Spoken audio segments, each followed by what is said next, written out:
What's your sales cadence look like? So a lead comes back, you mail out, the lead comes back. What's it look like in a quick good deal? What's the process look like? Yeah, so great question. So lead comes in, phone call, text, email, whatever, goes to my landing page, whatever it happens to be.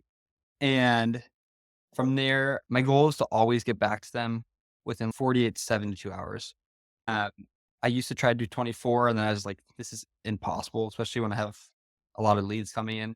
And that's where that transaction coordinator can be really useful. So basically, it's high level due diligence of, okay, is the property like, what's topography? Is it flood zone? Who are the owners? Are there any liens on the property? Property taxes paid? And did they accept my offer or not?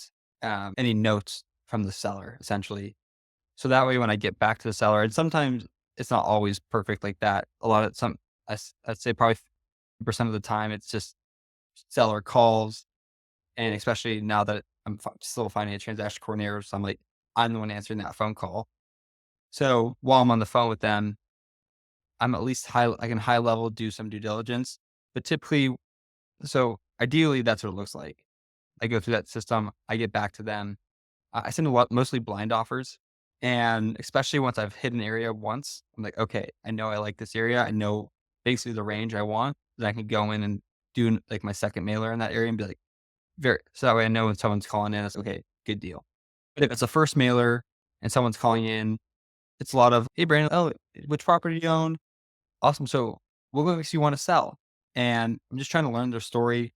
It's like, and try to learn why they're trying to sell, trying to like just get to know them as much as I can in a 5-minute call. So that way when get back to them, because I always tell them, "Oh, thanks for giving me all that information.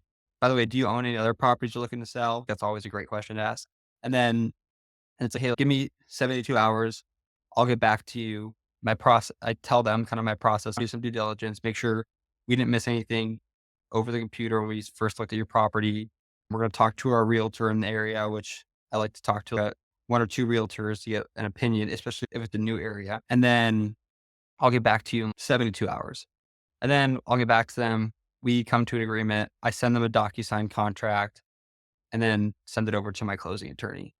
Okay. Yeah, that's simple. And so it sounds like what I've heard with the successful cadence is similar to what you said there. That initial call is building some rapport and then doing whatever extra due diligence you can do over the phone, getting back to them with an offer and closing the deal. How often would you say that that cadence happens versus how often is it you just have followed up via email for 6 months and someone just out of the blue is like, "Oh, yeah, I'm ready." I would say, so if 100% is all deals closed, I would say probably 70% is those people who call, email, text in, Mhm. and then who we close with within that week. I'd Yeah. say you at least get it under contract. And the other 30%, probably 20% of that is, okay, it's taken some time. I have to renegotiate. I made a bad offer initially. So we're working on that. Or maybe it's a follow up, just like, hey, just checking in.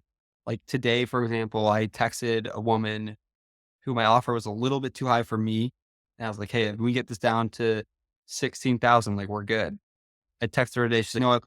We are interested, whatever. So that's probably like 20%, which like I'll call it like a 3-week plus follow up, text, email, whatever.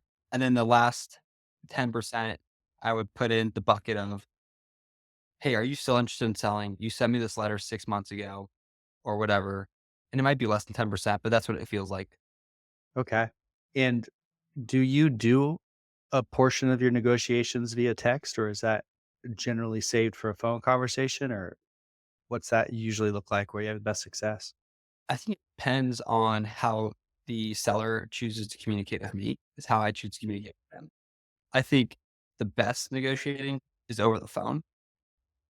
And then, but a lot of people text nowadays. So I would say most of my deals, it's over the phone. Probably again in the 70-75% range. A lot of follow up I do is via text. If I have a cell phone, I find that people are, to me at least, I feel respond more to a text. And generally, we've texted once or twice already. So I think when they open up their text, they see the blue or whatever. So like, oh yeah, I've talked to this guy before, which builds a little level of comfort. But yeah, most of my negotiating is via phone. Okay.